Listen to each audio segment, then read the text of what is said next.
Hello again. This is going to be an introduction to Next.js. My name is Cassidy Williams. You can find me Cassidy on most platforms, Twitter, GitHub, CodePen, all that jazz. Why Next.js? Well, we've kind of talked about that a lot, and so I don't want to waste too much of your time. Basically, it's an awesome Jamstack framework that I have really I've been using for a little while, but I've been just getting so into it lately, kind of going head first on the Jamstack side of things. And it's really useful, it's really powerful, and it has a lot of really nice features that you should know about. So some of these features are really nice developer experience nice to haves. And these developer experience nice to haves are hot code reloading, which this sounds kind of simple, but it's really nice as you're coding to just see it update on the next page. The styling options are really powerful. We have all kinds of different CSS in JS or just regular CSS options, from Sass to less to CSS modules to styled JSX, all kinds of different styling options. It has TypeScript support out of the box, and so if you want to use it, you can. If you don't have to. It has environment variables built in, and so you can just have your prod variables, your dev variables and stuff built in without having to do any extra Webpack configuration or anything. And it also does automatic code splitting. So as you build your site and deploy it and everything, it'll get rid of the code that you don't necessarily need and you don't necessarily use. So you always get the most lean options right out the door right away. In terms of routing, it uses file system based routing. And so, like Guillermo showed you before, the main requirement in Next.js is to have a pages directory. And in that pages directory, you have JavaScript files. And those JavaScript files are your different pages. And so you start with an index.js, which is just your home page. But then every single time you add a different file to that pages directory, it is a new page. So if I added contact.js, all of a sudden you can go to your website /contact and it'll show up. And so it's nice and intuitive, and it also allows for dynamic routing as well, which is pretty nice and powerful and nice to not have to worry about setting up some kind of big router on your own. There's also a really powerful API built into Next.js that is powerful but not too huge. And the main parts of it are Next Link, and it is a link component, a React component that allows you to link between different pages and do some client-side routing without any major page refreshes or glitches.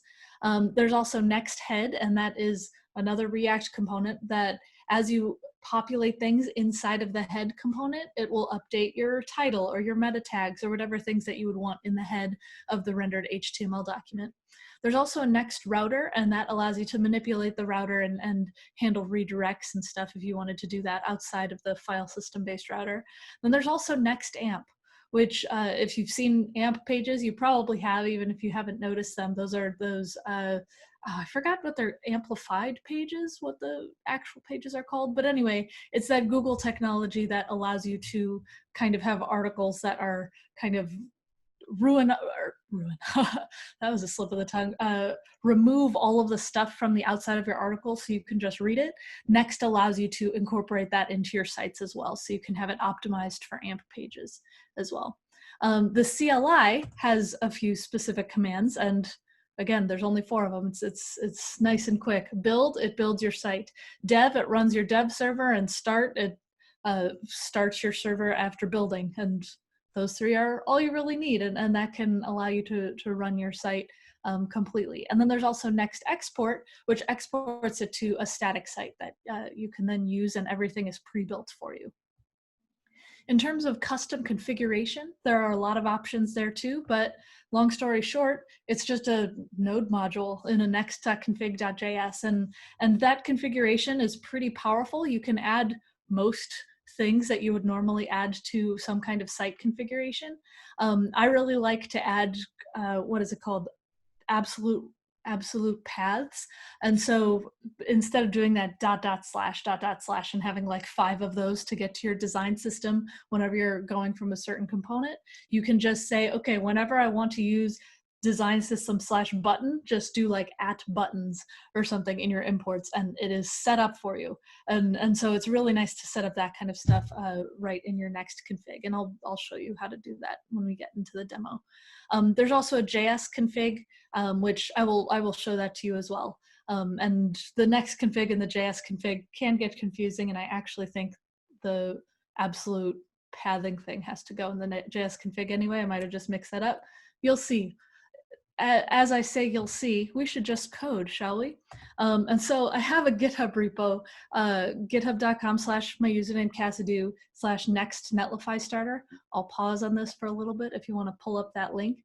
But in this Next Netlify starter, it is just a one-click deploy to get everything all loaded up for you in this starter project that I built. And so I am going to exit, and we have this page right here. And this is that repo that I just pointed out. It's using that Create Next app. They have Create Next app where you can just run that.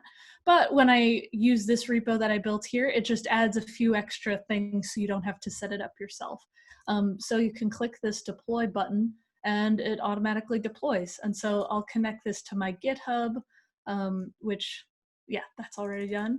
And I can call this Avocado Labs demo, like that. And what this does is it creates a GitHub repo on my account that is based on that template that I made, the Next Netlify starter. And it also starts immediately deploying the basic Next.js site, which is nice. It's nice and just set up for you. And I won't get too into the Netlify side of things, but it's actually very similar to what Guillermo showed with Vercel. If you want to see all of the different deploys, you can look at that. If you want to set up specific branches, you can do that. You can look at deploy previews. And there's some other fun features as well. For example, if you wanted to run Lambda functions, you can go into functions and run those. We have Netlify Identity, which allows you to add login and sign up and password recovery and OAuth and stuff, all with just a simple plugin. We also have forms, which you add the Netlify attribute to an HTML form, and you can collect forms without having to set up a backend. And there's a few other things as well, like analytics and testing and stuff. Okay, so now that our site has built, I can click on this URL. And look at that, we got our starter page and it's live. You could go to this URL if you wanted to, but there's really nothing to see. But this is what that is. And if I were to go to my GitHub, I'm gonna go back to github.com / Cassidy there.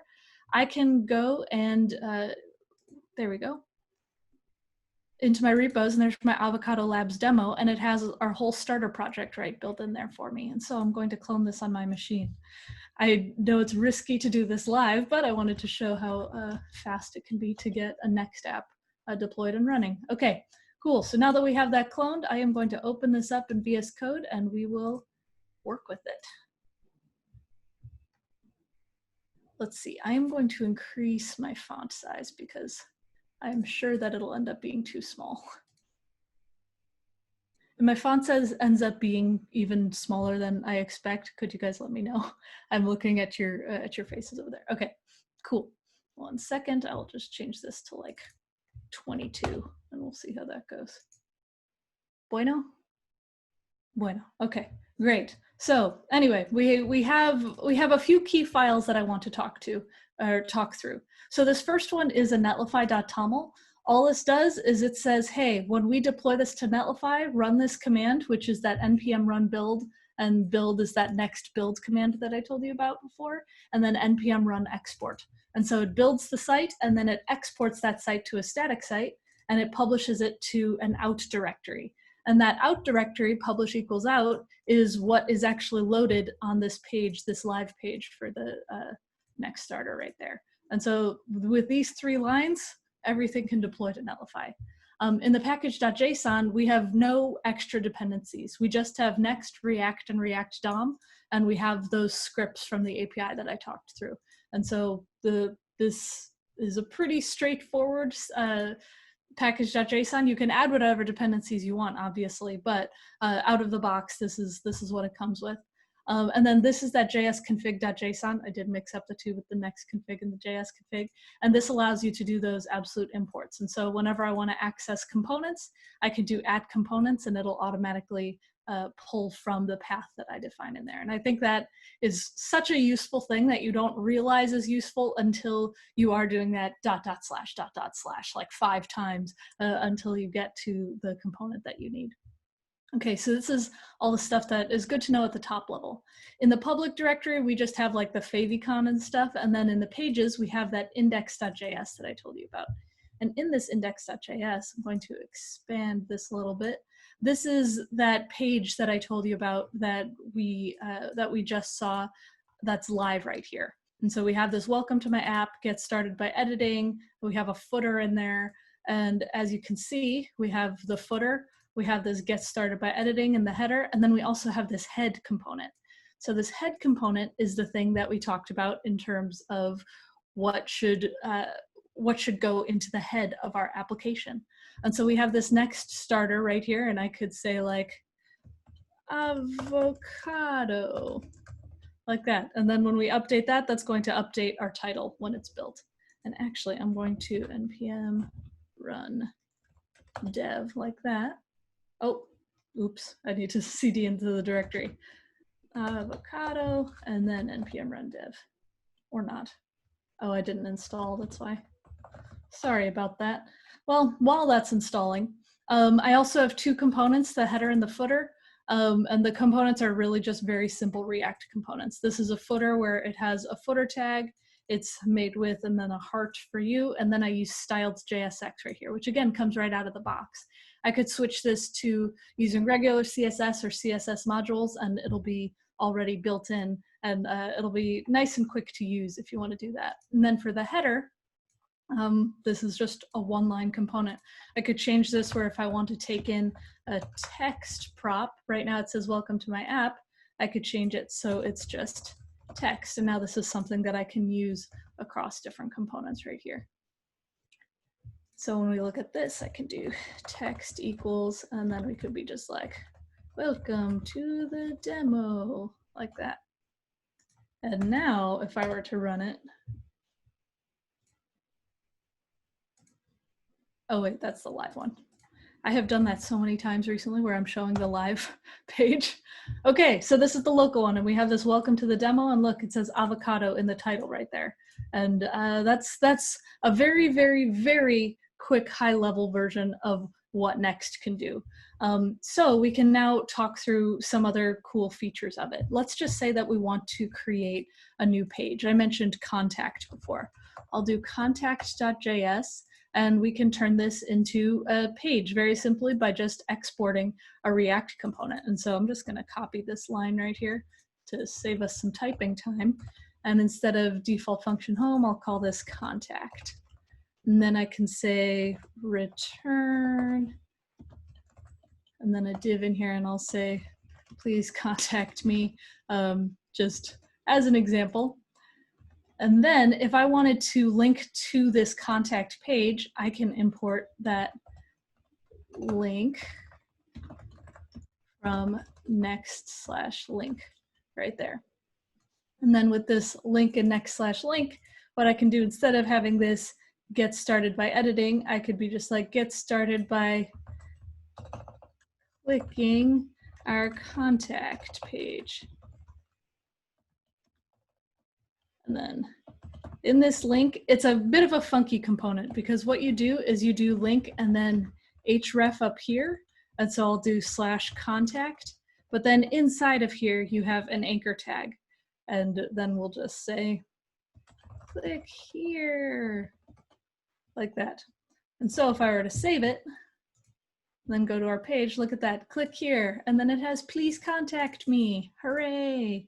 And so that's how that link API works. And if you'll notice, it was a very, very quick transition. The client-side routing is really, really fast, even though it's using different files and stuff. And so it's really nice and easy to be able to do something like that.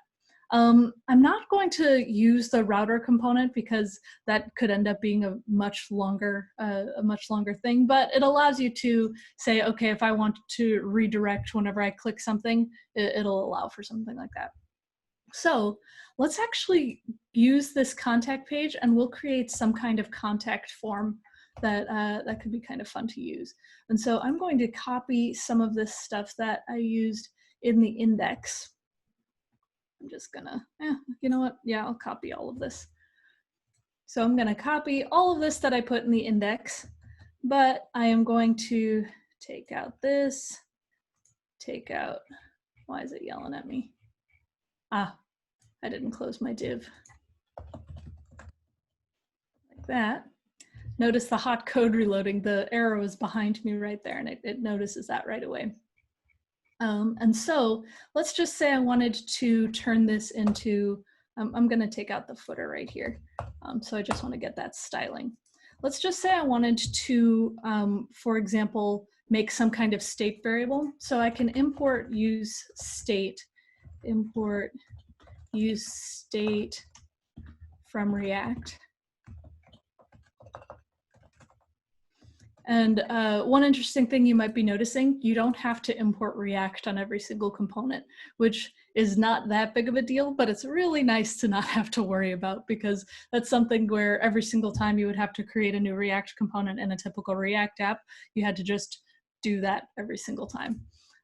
Anyway, so let's just say that we have some kind of state variable that we want to use, and it's a simple example, but let's say count, and then we can say set count.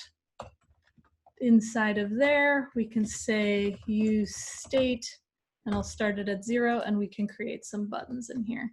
So I'll have a div that says, this is the count. And then I'll have some buttons that increase the count and decrease the count. This part is boring, I'm sorry. It's a very simple demo, but it's something that is worth seeing because there's something that Next does that's really cool here. So we'll have these on clicks, and then inside of these on clicks, I will say set count is count plus 1, and then in here I'll do an on click where, oh, I gotta have a double curly. Gonna copy this here, and then we'll do an on click with set count and then count minus 1. And then here's the cool part. You'll see once we have this count stuff. So we're on our contact page, and oh, I didn't import head. You know what? We just won't have head, just to not worry about that right now. Okay, so we have our count. I'm gonna increase the page size. We can add, we can subtract, nothing too fancy. But notice what I can do now. I could say, we should have a contact form here. When I add this to the page, the count stays exactly the same. And that's something that is very new in both React and Next.js, and something that's really cool, and it's a fast refresh thing. And so this is something that is going to be kind of the next generation of hot code reloading. It's a way of refreshing your code so that way your components are on the page and updated, but the state variables don't change. And there are pros and cons to that. There are times where I want to say, no, wait, I want my state to be different. I want to just have the page refresh. But if you want the page to refresh, you just refresh the page. But as you're coding, and again, I can click add a few different times and then say we should have a contact form here, and instead of doing that, just have a form, and then I save it, the count stays the same. And so as you're actually coding and looking at how the state looks with your different code, that means that you don't have to go through the process of clicking add 11 times to get to that state to see just how your code looks. And so it's a really nice way of just being able to work on the fly and see what's happening there. And this is something that, again, is new in Next, I think 9.4, which is the latest version of Next.js. And I think that is really cool. Okay, so anyway, we want to have a contact form here. And actually, so I can avoid reinventing the wheel, I have made a Next contact form before. I think it's my portfolio starter project. So I've made a few Next starter projects where you can click the deploy to Netlify button and it'll automatically deploy it.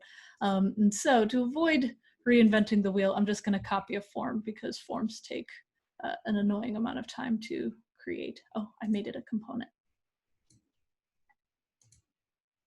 So anyway, this is just going to be a very simple form with some inputs in there. Okay, so in this form, I will paste that right there. And then if I were to add it, notice again, the state changes are still preserved, but you can add your name and email and whatever message that you want. And again, this is, I think that fast refresh thing is really, really awesome and something that is really fun to do. And let's talk about forms a little bit.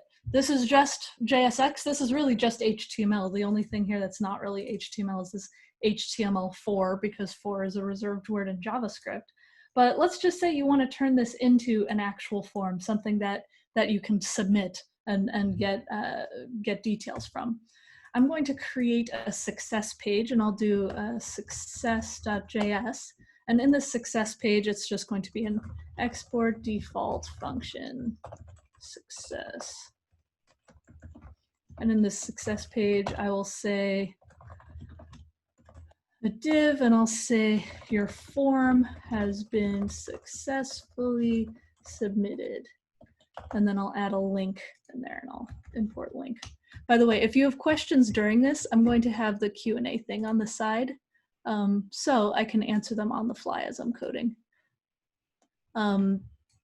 Let's see, when would I use Next.js over Gatsby or vice versa? You know, there is a really great pen on CodePen by Rachel Smith, and I think it's featured on her page. It depends. Hey. That is truly the answer to that question, because it really depends on what you want to do. And if I'm being honest, I have used both, and they can both do a lot of the exact same thing.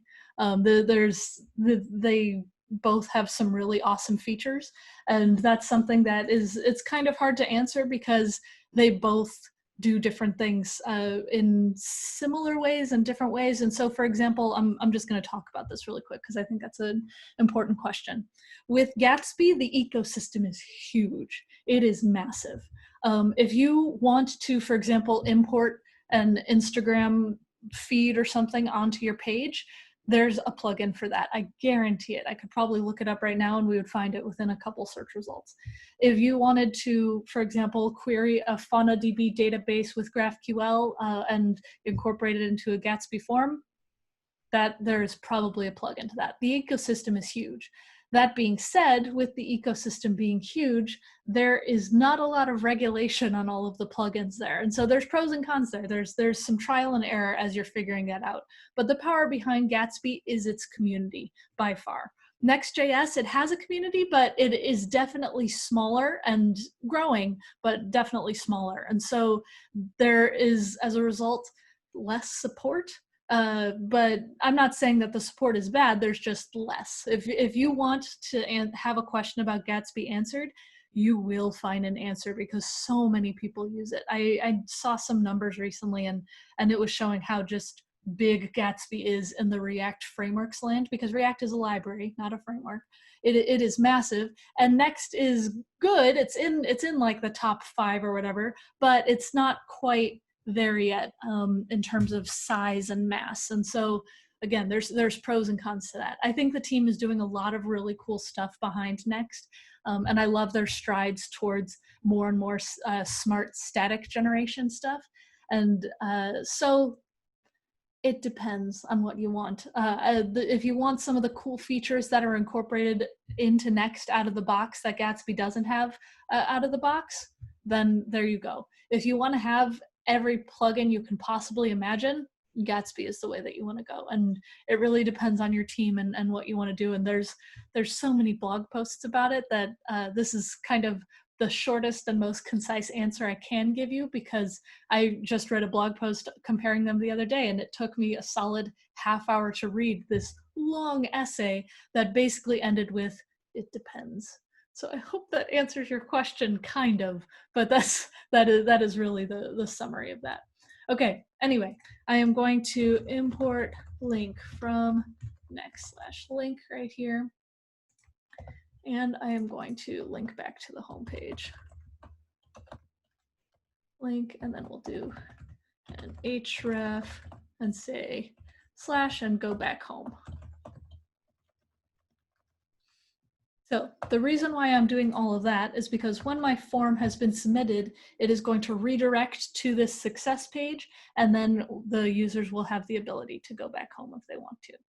Okay, so to set this up, we need to have a form action.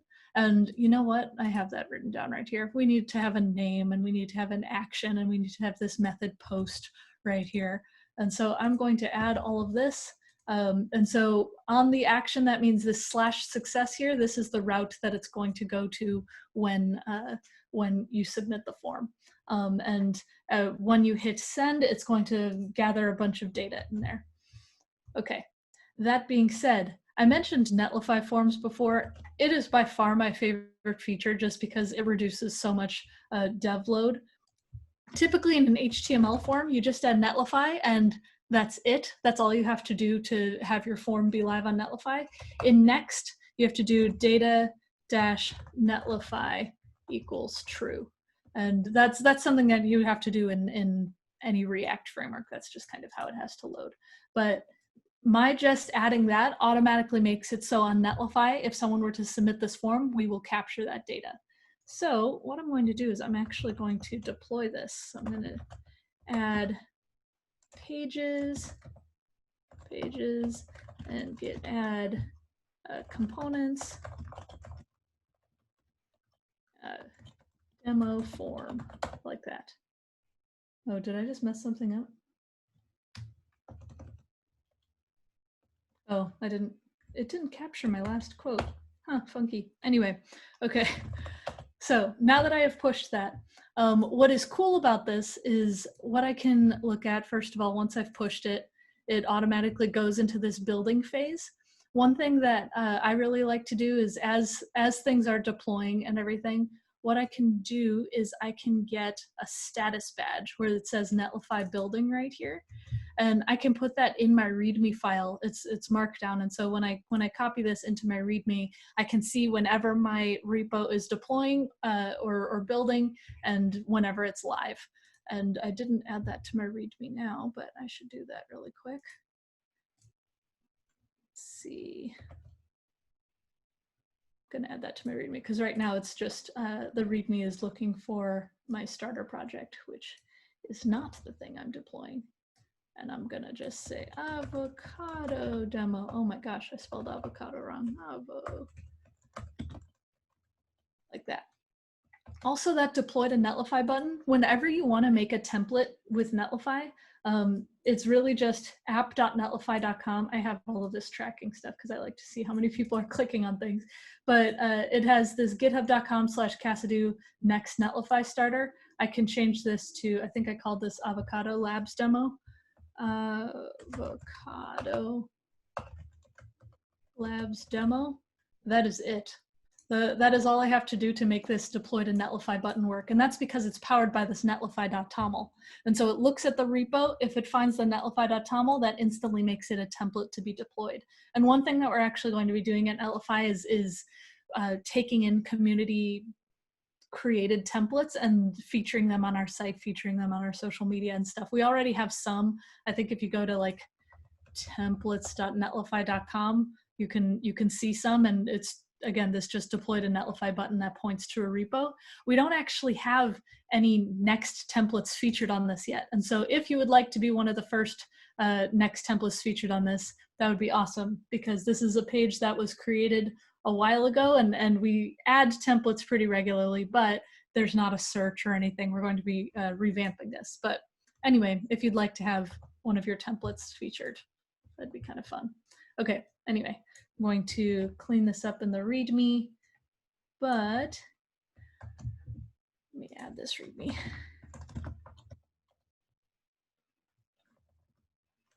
-m, update, deploy to Netlify button.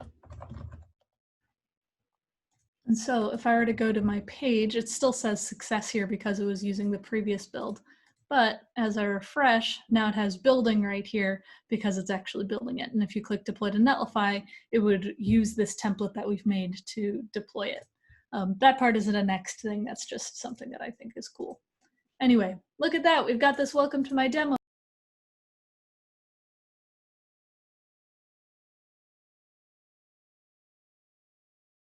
Fun demo, 5 stars, and then send it.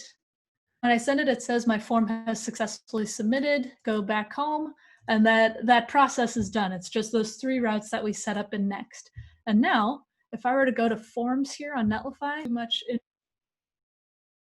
it's back. She's back. We're all Yay! good. Yeah. Okay, well, I didn't cover too much while you were gone, Anna, so hopefully that part can be solid in the recording. But anyway, that is how the links work, that is how forms work, and again, with Next, it's just React. And so you can do all of the cool React things that you want with effects, with use state, with all kinds of different things, and you don't have to worry about losing state as you update things, because again, I can do this count stuff, and as I update things in the actual components, the fast refresh saves your state, which is really nice to use. And then also you can submit forms nice and easily. And I would set up Netlify identity, but I don't think that we have enough time. Also, that space was bugging me there. I don't think it actually made a difference, but that's something that I wanted to do. And yeah, that is really the bulk of what I wanted to demo today. I wanted to make sure that there were time for questions. Are there any questions? Otherwise, I can just keep showing React things all day long. I am happy to.